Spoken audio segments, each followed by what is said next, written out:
ஓம் சாய்ராம். நல்லது நினைப்போம், நல்லது நடக்கும். இந்த நிமிஷம் நீங்கள் எதுக்காக பிரார்த்தனை பண்ணிட்டீங்களோ அந்த பிரார்த்தனை நிச்சயமாக நிறைவேறும். நம்பிக்கையோடு இருங்க. கைக்கு அப்பாற்பட்ட விஷயங்களை சாய்கிட்ட ஒப்படைச்சிருங்க. உங்கள் சக்திக்கு உட்பட்டு எந்த அளவுக்கு முயற்சி செய்ய முடியுமோ முயற்சி பண்ணுங்கள். நிச்சயமாக சாய் ஏதாவது ஒரு ரூபத்தில் உங்களுக்கு உதவி செய்வார். இந்த வாரம் வியாழக்கிழமை பிப்ரவரி 6ஆம் தேதி மிக மிக முக்கியமான நாள். நம்ம சாய் குடும்பத்தில் இருக்கிற ஒவ்வொருத்தருக்கும் உங்கள் எல்லாருக்கும் ஞாபகம் இருக்குன்னு நினைக்கிறேன். இல்லைன்னா ஞாபகம் படுத்திக்கோங்க. வருகிற பிப்ரவரி 6ஆம் தேதி வியாழக்கிழமை அன்னைக்கு நம்ம 108 நாள் பாராயணம், சமணமஞ்சரி பாராயணத்தை நம்ம ஷீரடியிலேருந்து ஆரம்பிக்க போகிறோம். துவாரகாமாயிலிருந்து ஆரம்பிக்க போகிறோம். அதான் முக்கியம். துவாரகாமாய்க்கு வெளியே இருந்து நம்ம பாராயணத்தை ஆரம்பிக்க போகிறோம். சரியாக 5 மணிக்கு நான் பாராயணத்தை முடிச்சிடுவேன். வீடியோ உங்களுக்கு சரியாக 6 மணிக்கு சாய் ஃபேமிலி சேனலில் வந்துடும். ஏற்கனவே வீடியோவோட லிங்க் உங்களுக்கு கொடுத்துருந்தேன். சப்ஸ்கிரைப் பண்ணாதவங்க சப்ஸ்கிரைப் பண்ணிக்கோங்க. சாய் ஃபேமிலி சேனலில் ஃபஸ்ட்டு கமெண்ட்லேயும் கொடுத்துருக்கேன். ஃபஸ்ட்டு கமெண்ட் பாக்ஸ் ஓப்பன் பண்ணிங்கன்னா ஃபஸ்ட்டு கமெண்ட்லேயே இருக்கும்.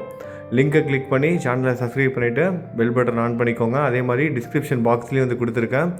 ஒவ்வொருத்தரும் சரியாக 6 மணிக்கு கலந்துக்கோங்க. நம்ம சாய் ஃபேமிலி சேனலில் 108 நாள் பாராயணமும் இடைவிடாமல் கலந்துக்கணும். அதான் முக்கியம். நீங்கள் ஒவ்வொருத்தரும் கலந்துக்கணும், இடைவிடாமல் கலந்துக்கணும். எந்த ஒரு இடைவெளியும் இருக்கக்கூடாது. இடையில ஏதாவது ஒரு சில நாள் விட்டு போகுது, ஏதாவது ஊருக்கு போகிறீங்க அப்படின்னா பரவாயில்ல. மற்றபடி தொடர்ந்து நீங்கள் 108 நாள் பாராயணத்தில் கலந்துக்கோங்க. மிகப்பெரிய மாற்றத்தை உண்டாக்கும். இதை பற்றி நான் உங்களுக்கு சொல்ல வேண்டிய தேவை இருக்காது. ஏன்னா நம்ம எல்லாருக்கும் நல்லாவே தெரியும் ஸ்ரீ சாய்நாத சமணமஞ்சரி பாராயணம் எவ்வளவு முக்கியம்னு சொல்லிட்டு. நம்ம கஷ்டப்படுறோம், நல்லாயிருக்கும், அது எல்லாத்தையும் தாண்டி நமக்கு மன தைரியத்தை கொடுக்குது. நம்ம சாயப்பா நம்ம கூட இருப்பதற்கான அந்த ஒரு பாசிட்டிவான எண்ணம் தானே முக்கியம். நம்ம பல பேருக்கும் பல கேள்விகள்லாம் இருக்கும்.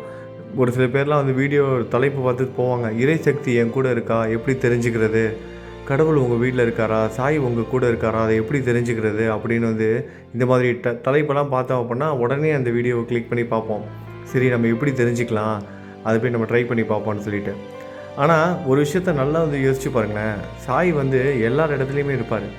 கடவுள் எங்கே இருப்பாங்க? எல்லா இடத்துலையும் இருப்பாங்க. நம்ம ஸ்ரீ சாய்நாத சமணமஞ்சரியில் நம்ம நல்லாவே படிச்சிருப்போம். குருவும் மகான்களும் நல்லவங்களை விட கெட்டவங்க கிட்ட ரொம்ப அக்கறை செலுத்துவாங்க அப்படின்னு. அதாவது எந்த ஒரு பாகுபாடும் கிடையாது. நல்லவங்க கெட்டவங்க அதெல்லாம் எதுவும் பார்க்க மாட்டாங்க. இறைவனோட நாமத்தை உச்சரிச்சுக்கிட்டே இருக்கோன்னா கண்டிப்பாக அதுக்கு பிரதிபலன் இருக்கும். நம்மளோட சாய் நம்ம கூட இருப்பார். இன்னும் ரொம்ப உங்களுக்கு ஒரு ஈஸியாக புரியணும் அப்படின்னா, சகுனி நம்ம எல்லாருக்கும் தெரியும். எவ்வளவு ஒரு கொடூரமானவர், எந்த அளவுக்கு சூழ்ச்சி செய்வர் அப்படிங்கிறது நம்ம எல்லாருக்கும் தெரியும். ஆனால் அந்த சகுனி இறந்ததுக்கப்புறம் அவர் மோட்சத்துக்கு போனார். எப்படி அது நடந்தது?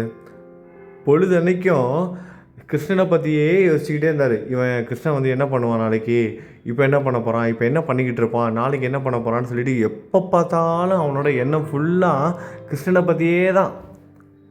அவன் நல்லதுக்கு நினச்சானோ கெட்டதுக்கு நினச்சானோ அதெல்லாம் அடுத்த விஷயம். ஆனால் அவனோட நினைவு எங்கே இருந்தது? கிருஷ்ணனை சுற்றியே தான் இருந்தது.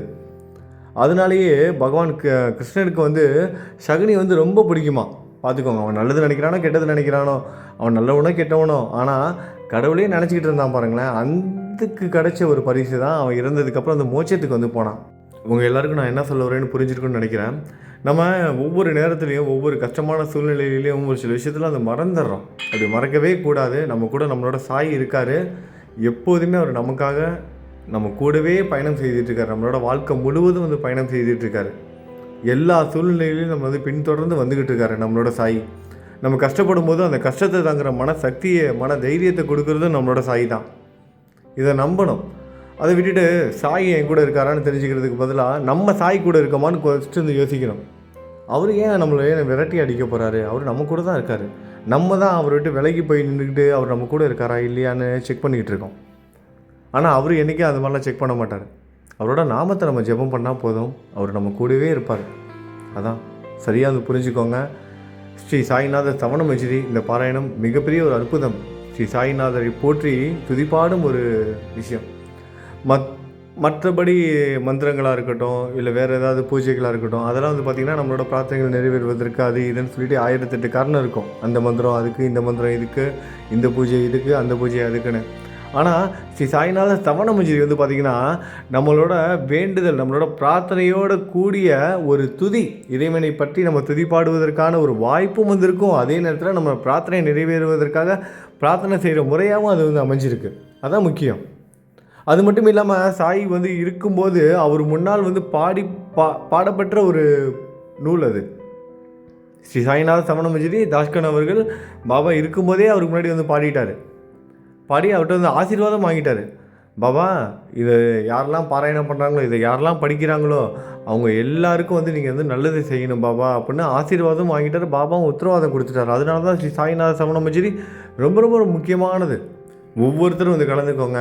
ஏன்னா நம்ம நிறைய பேர் சேர தான் அந்த பாசிட்டிவ் வைப்ரேஷன் வந்து உண்டாகும். அது மட்டும் இல்லாமல் நிறைய பேர் படிக்கும்போது, நிறைய பேர் அந்த வீடியோவெலாம் பார்க்கும்போது இன்னும் நிறைய பேர் பார்ப்பதற்கான ஒரு தூண்டுதலாக வந்து அமையும். இப்போ இவ்வளோ பேர் இந்த பாராயணத்தில் வந்து கலந்துக்கிறாங்களா 108 நாள் பாராயணத்தில்? அப்படி என்ன தான் இருக்குது?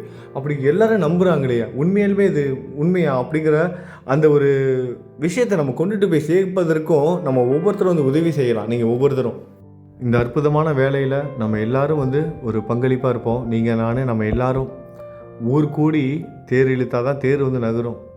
யாராவது ஒருத்தர் மட்டும் இழுக்க முடியாது.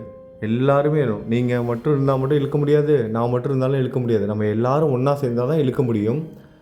அப்படி இழுப்பதற்கு நம்ம சாய் குடும்பத்தில் இருக்க ஒவ்வொருத்தரும் ஒத்துழைப்பு கொடுப்பீங்க. கண்டிப்பாக அந்த நம்பிக்கை எனக்கு இருக்குது. சாய் வந்து எல்லாமே அமைச்சு கொடுப்பாரு. இது வரைக்கும் எல்லாமே நல்லபடியாக போயிட்டுருக்கு. இந்த பாராயணமும் நல்லபடியாக போகும். இந்த 108 நாள் பாராயணம் நம்ம ஷிரடியில் ஆரம்பிக்கிறோம். இன்னும் வேறு எங்கெங்கெல்லாம் உட்காந்து பாராயணம் பண்ணுவோம்னு நமக்கு வந்து தெரியாது. நம்ம எல்லாருக்கும் தெரியும் ஸ்ரீ சாய்நாத் சமண மஜ்லி நம்ம முக்திநாத்தில் போயிட்டு இமயமலையில் 4500 அடி உயரத்தில் போயிட்டு நம்ம சைனா பார்டரில் அந்த முக்திநாத் கோவிலில் போயும் பாராயணம் பண்ணோம். கங்கை நதிக்கரையிலையும் பண்ணோம். அது மட்டும் இல்லாமல் நர்மதா நதிக்கரையிலையும் பண்ணோம். எங்கே வந்து இந்த எழுதி முடிக்கப்பட்டதோ அந்த துதி நர்மதா நதிக்கரையில் இந்தூருக்கு அருகாமையில் உள்ள நர்மதா நதிக்கரையில் அகல்யாபாய் சன்னதியில் அந்த கோவிலுக்கும் நம்ம அங்கே உட்காந்து வந்து பாராயணம் வந்து பண்ணோம். அதே மாதிரி இந்த 108 பாராயணத்துலேயும் முக்கியமான சேஸ்திரங்களுக்கு நம்ம சாயே வந்து கூட்டிகிட்டு போவார். எல்லாமே நல்லபடியாக நடக்கும். நம்பிக்கையோடு இருப்போம். மறந்துடாதீங்க, வருகிற வியாழக்கிழமை சாய் ஃபேமிலி சேனலில், நம்ம சாய் மோட்டிவேஷன் சேனலில் கிடையாது, சாய் ஃபேமிலி சேனலோட லிங்க்கு டிஸ்கிரிப்ஷன் பாக்ஸ்லேயும் ஃபஸ்ட்டு கமெண்ட்லேயும் கொடுத்துருக்கேன். அந்த லிங்க்கை கிளிக் பண்ணி சப்ஸ்கிரைப் பண்ணிக்கோங்க. நோட்டிஃபிகேஷன் பட்டனையும் ஆன் பண்ணிக்கோங்க. எப்படி சப்ஸ்கிரைப் பண்ணணும், நோட்டிஃபிகேஷன் ஆன் பண்ணணும்னு தெரியல அப்படின்னா, நம்ம சாய் குடும்பத்தில் நிறைய பெரியவங்க வயசானவங்களாம் இருக்கீங்க. தெரியலன்னா உங்கள் வீட்டில் இருக்கவங்கள்ட்ட சொல்லி அதை ஆன் பண்ணி வச்சுக்கோங்க. எல்லாருக்கும் பயனுள்ளதாக இருக்கட்டும். சரி, இப்போ ஆரத்தி தரிசனம் பாருங்கள். பார்த்து முடிச்சதுக்கப்புறம் நம்ம சாய் குடும்பத்தில் இருக்கவங்களுக்காகவும் பிரார்த்தனை பண்ணிக்கோங்க. அப்புறம் இன்னொரு விஷயம் கேட்க மறந்துட்டேன். காலையில் எல்லாருக்கும் சாய்க்கு குட் மார்னிங் சொன்னீங்களா? எப்படி இருந்தது ஃபீல்? இன்றைக்கி சாய்க்கு குட் மார்னிங் சொன்னதுக்கப்புறம் எப்படி ஃபீல் பண்ணீங்க? அதையும் இந்த வீடியோ கீழே இருக்க கமெண்ட் பாக்ஸில் வந்து சொல்லுங்கள். எல்லாமே நல்லதாகவே நடக்கட்டும். நல்லதே நினைப்போம், நல்லதே நடக்கும். ஓம் சாய்ராம்.